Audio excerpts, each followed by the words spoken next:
皆さんこんにちは、藤です。このチャンネルは日本語の勉強をしている方へ向けたチャンネルです。リアルな日本の文化や私の身の回りで起きたこと、日々感じたことなどをゆるくお話ししていきます。学校で習わないような自然な日本語をお届けするので、皆さんのリスニング力向上に少しでもお役に立てたら嬉しいです。最近ね、アロマキャンドルを買ったんですよ。前から気になっていたキャンドルがあって、何かっていうと、焚き火の音が聞こえるキャンドルです。焚き火って、キャンプとかした時に、落ち葉とか枝とかを使って火を燃やすことです。そのキャンドルに火をつけると、パチパチパチって焚き火みたいな音が鳴るんです。アロマキャンドルなので、いい匂いもして、とても癒されました。そのキャンドルをつけながら本を読んだらもう最高ですよ。日頃のストレスも忘れてリラックスできました。ちょっとキャンドルの明かりだけだと暗くて本は読みにくかったですけど、とても癒されました。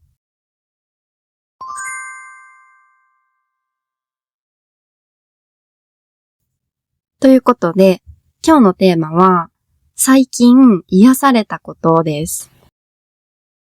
癒されるという言葉、皆さん知っていますか？癒されるは心が落ち着く、安心する、元気が出るという意味です。例えば、可愛い動物を見たときとか、美しい景色を見たとき、優しい言葉をかけてもらったときに、癒されたと言います。皆さんもそうだと思いますが、毎日忙しいですよね。仕事、勉強、家事、子育てとか、やることがたくさんあると思います。最近はスマートフォンや SNS を見る時間も多くて、常に情報に囲まれています。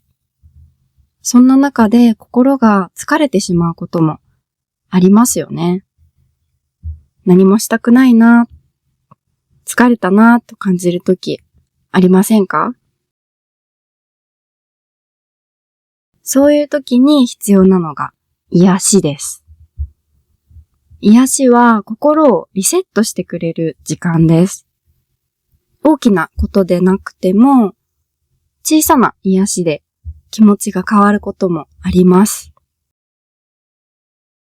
今回は私が最近癒されたと感じた出来事についてお話ししようと思います。まず一つ目は友達と海に行ったことです。これは2ヶ月前ぐらいの話なんですけど、東京の隣の神奈川県っていう県にある海に行ってきました。もう9月だったので、あんまり人もいなくてすごく良かったです。泳いでいる人はさすがにいなかったんですけど、ヨットとかサップとかしている人はいました。私たちは何をしたのかというと、ただ寝っ転がって空を見ていました。そう。何もしなかったんですよ。それがなんかすごくリラックスできて最高だったんですよね。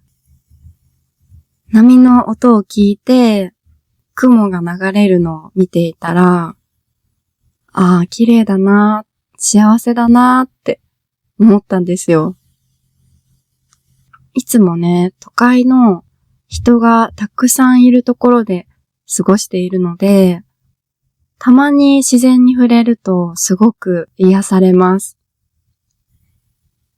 この日は何もしないで海に2、3時間ぐらいいました。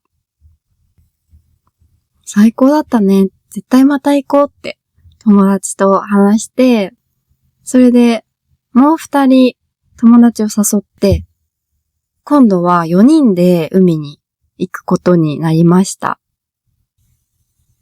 でも、当日、めちゃくちゃ天気が悪くて、曇ってるし、雨降ってるし、みたいな。でも海に行きたすぎて諦めきれなかった私たちは、とりあえず海まで行ってみよう。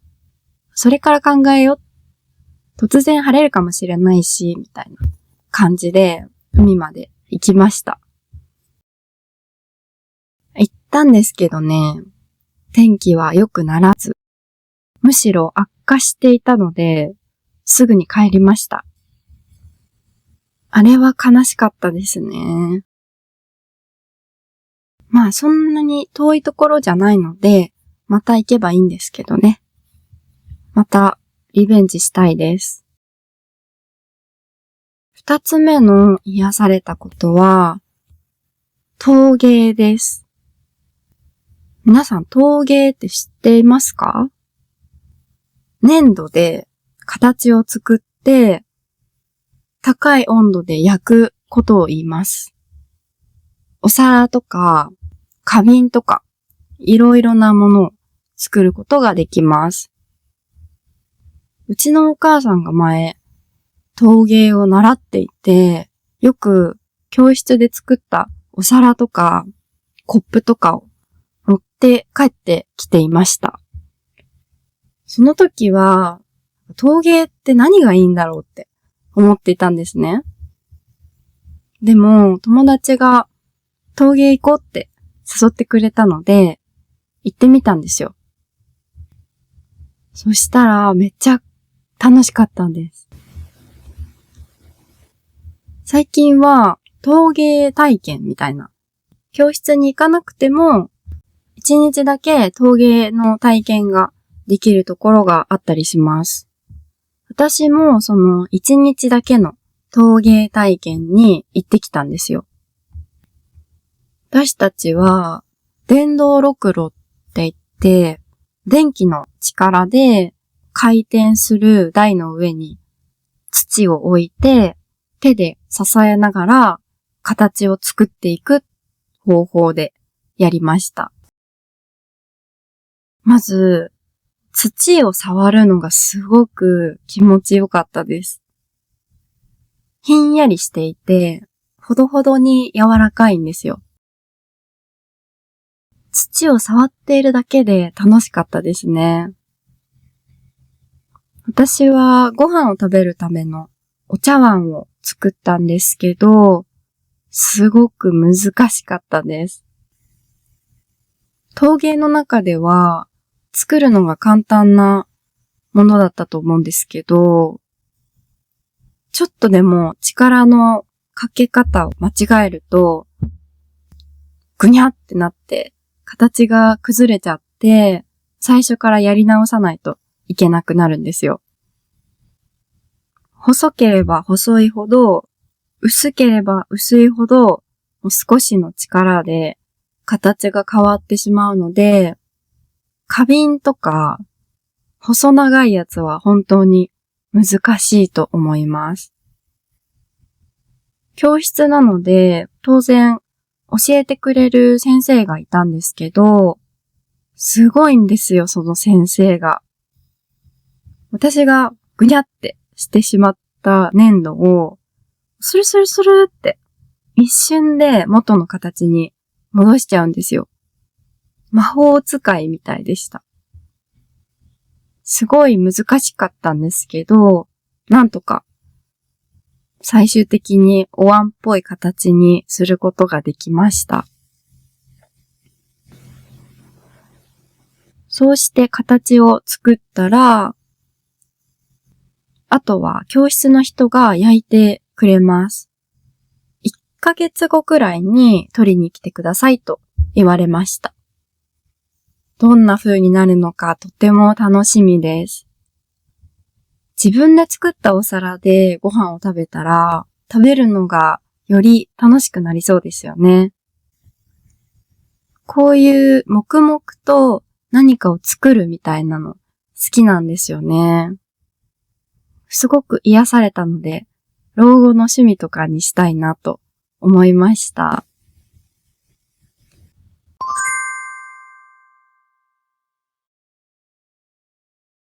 癒しというと、携帯とかのデジタルデバイスから離れた方がいいのかなと思いますけど、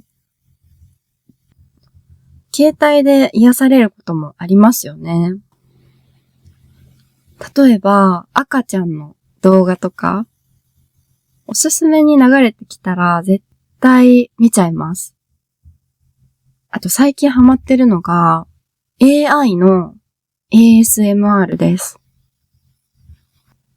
ASMR ってだいぶ前に流行りましたけど、耳とか目とかから受けた刺激で心地よくなることです。食べ物を食べたり、スライムを触ったりする動画がよくありますよね。最近は AI で作った ASMR もたくさんあって、実際にありえないシチュエーションでの心地いい音を聞くことができます。雲を切る動画とか、食パンにガラスでできた食べ物を塗る動画とか、そういうやつ。マグマを食べる動画とかね。意味わかんないんですけど、すごいいい音で結構見ちゃうんですよね。見すぎちゃうので、ほどほどにしたいと思います。ということで、今日は癒しについてお話ししました。頑張ることももちろん素敵ですが、休むこと、癒されることも大切ですよね。私は最近とても温泉に行きたいです。寒くなってくると温泉に行きたくなりますよね。星を見ながら露天風呂に浸かりたい気分です。これは日本人だけの感覚ですかね。癒されることって人によって違いますよね。皆さんの癒しは何ですか？よければコメント欄で教えてください。忙しい毎日だと思いますが、今日のエピソードを聞いて皆さんの自分にとっての癒しを思い出していただけたら嬉しいです。ということで本日は以上になります。最後まで聞いてくださってありがとうございました。また次のエピソードでお会いしましょう。